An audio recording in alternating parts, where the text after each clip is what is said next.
তাকবীর, নারায়ে তাকবীর। আল্লামা কাজী মুফতি ইব্রাহিম সাহেবের আগমন, শুভেচ্ছার স্বাগতম।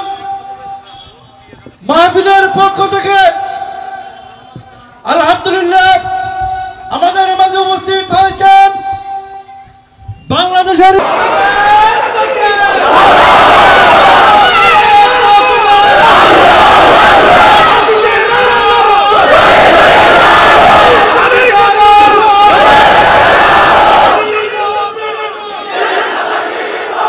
এই পতন শুধু হাসিনার পতন নয়, সমস্ত ফিরআউনের পতন। সমস্ত আল্লাহদ্রোহী বৃহৎ শক্তি, পরাশক্তি, শয়তানি শক্তির সমস্ত কর্তৃত্ববাদীদের, সমস্ত কুলীদের পতন। আর যখন সিরাত মাহফিল বলবেন, শুধু যুদ্ধের আলোচনা করবেন, বদর যুদ্ধের আলোচনা করবেন, উহুদ যুদ্ধের আলোচনা করবেন, সিরাত মাহফিলে খন্দক যুদ্ধের আলোচনা করবেন, সিরাত মাহফিলে তাবুক যুদ্ধের আলোচনা করবেন, সিরাত মাহফিলে 29টি বড় বড় নবী যে যুদ্ধে নেতৃত্বে ছিলেন সেগুলোর আলোচনা করবেন, 450 যে কমান্ডো যুদ্ধ সেগুলির আলোচনা হবে। আর নবী চরিত মাহফিল যদি করেন, নবী চরিতের মাহফিল, সেখানে সব বলে। পৃথিবীটা এখন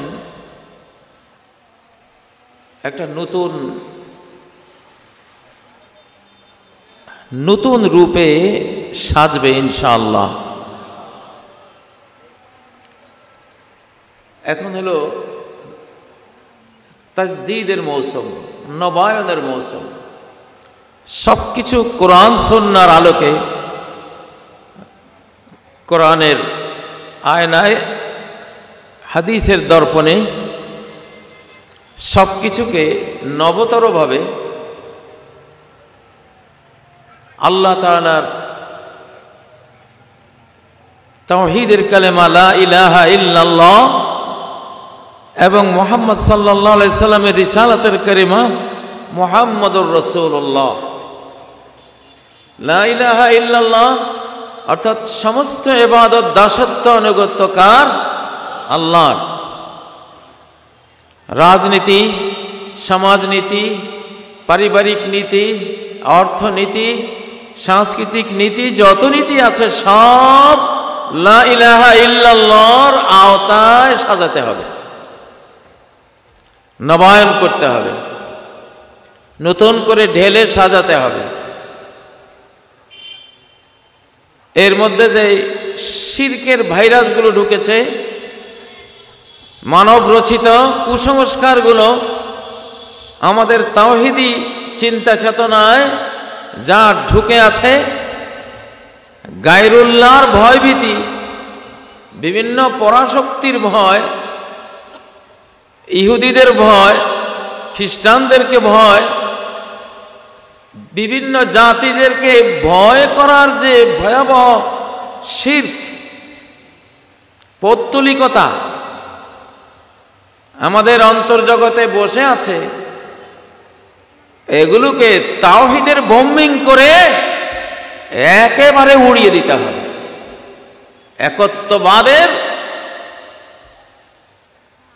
শক্তিশালী সার্চ লাইট দিয়ে খুঁজে বের করে করে এগুলোকে বিদায় করতে হবে। এটা কালিমাতুন তাদিনু লাকুমুল আরব। নবী সাল্লাল্লাহু আলাইহি সাল্লাম যখন নবী হয়ে আসলেন, আরবদেরকে বলতেন, কুরাইশকে বলতেন, হে কুরাইশ, এমন একটা কালিমা লা ইলাহা ইল্লাল্লাহ মুহাম্মাদুর রাসূলুল্লাহ, এটা এমন একটা কালিমা গোটা আরব বিশ্ব এই কালেমার কারণে তোমাদের অনুগত হয়ে যাবে। সেই কালেমাটা তোমরা বলো। প্রিয় ভাইয়েরা, ফিলিস্তিনের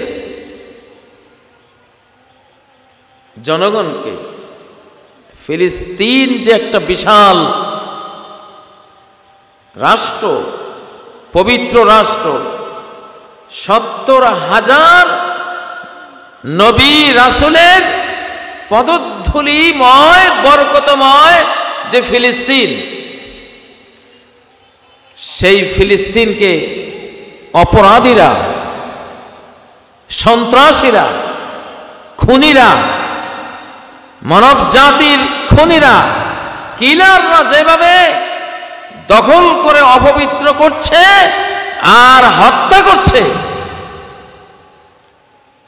এই হত্যাকাণ্ডের সামনে নীরব থাকা বেঈমানি, নীরব থাকা মুনাফিকি, নীরব থাকা কুফরি। নীরব থাকার অর্থ হলো বিন্দু মাত্র ঈমান তার অন্তর্জগতে নাই। যদি থাকতো তাহলে সে জেগে উঠত। যার নাই তার কান্না করা উচিত যে আমার ঈমান নাই। প্রিয় ভাইয়েরা, আমরা মুসলিমরা আমাদের পরিচয় হারিয়ে ফেলেছি। আমরা এখন খ্রিস্টানদের লেজুর বৃত্তি, আমেরিকার লেজুর বৃত্তি, ইউরোপের লেজুর বৃত্তি, ভারতের লেজুর বৃত্তি, তাদের দাসত্ব আনুগত্য করাকে গৌরবের ভাবছি। ছি, অপদার্থ মুসলিম আমরা, অপদার্থ মুসলিম আমরা। হযরতে কাব ইবনে মালিকের কথা মনে পড়ে। তিনজনকে নবীজি যখন তাবুক যুদ্ধে না যাওয়ার কারণে বয়কট করেছিলেন, তিনজনের একজন ছিলেন কাব ইবনে মালিক রাদিয়াল্লাহু তাআলা আনহু। সহিহ বুখারীতে তাদের ইতিহাস বলা আছে, ইতিহাসের গ্রন্থে আছে। সিরাত, সিয়ার, সিরত মানে নবীজির সিরত মানে কি? নবী সাল্লাল্লাহু আলাইহি ওয়াসাল্লামের সিরতের অর্থটা বাংলাদেশে মনে হয় কেউই বুঝে নেই, কোনো বক্তাও বুঝে নেই, মনে হয় যেন কোনো আলেমেও বুঝে নেই, মনে হয় যেন কোনো বিশেষজ্ঞ পণ্ডিতও বুঝে নেই। সিরত মানে কি? সিরতের মাহফিল করে আলোচনা করে কিভাবে খাওয়া সুন্নত, কিভাবে ঘুমানো সুন্নত, কিভাবে সালাত পড়তে হবে, কিভাবে এই জাতীয় খুচরা বিষয় আলোচনা। আরে বাবা, সিরাত তো হলো যুদ্ধনীতি, সিরাত মানে সমর নীতি। যে রাহমাতুল আলামিন, যে আনা নবিউল মারহামা, আনা নবিউল মালহামা, আমি রহমতেরও নবী, আমি মহাযুদ্ধেরও নবী। ওনার যে যুদ্ধনীতি, সমর নীতি, সমস্ত সিরত লেখকরা সিরতকে আনছেন কিতাবুল মাগাজির সাথে, যুদ্ধ বিগ্রহের পর্বের সাথে। কিতাবুল মাগাজি ওয়া সিয়ার, আবওয়াবুল মাগাজি ওয়া সিয়ার, সহিহ বুখারী করলে দেখবেন। আমরা মুসলিমরা সিরত ভুলে গেছি। সিরত মানে কি? একটা হলো মাসিরা, একটা হলো সিরা। মাসিরা হলো নবীজির সামগ্রিক জীবনের যা আছে, নবী চরিত। নবী সিরত এক জিনিস, নবী চরিত আরেক জিনিস। চরিত বললে সামগ্রিক জীবনের সব কিছু আনবেন। আর যখন সিরত মাহফিল বলবেন, শুধু যুদ্ধের আলোচনা করবেন, বদর যুদ্ধের আলোচনা করবেন, উহুদ যুদ্ধের আলোচনা করবেন, সিরাত মাহফিলে খন্দক যুদ্ধের আলোচনা করবেন, সিরাত মাহফিলে তাবুক যুদ্ধের আলোচনা করবেন, সিরাত মাহফিলে 29টি বড় বড় নবী যে যুদ্ধে নেতৃত্বে ছিলেন সেগুলোর আলোচনা করবেন, 450 যে কমান্ডো যুদ্ধ সেগুলির আলোচনা হবে। আর নবী চরিত মাহফিল যদি করেন, নবী চরিতের মাহফিল, সেখানে সব বলে। এই ভুলে যাওয়াটা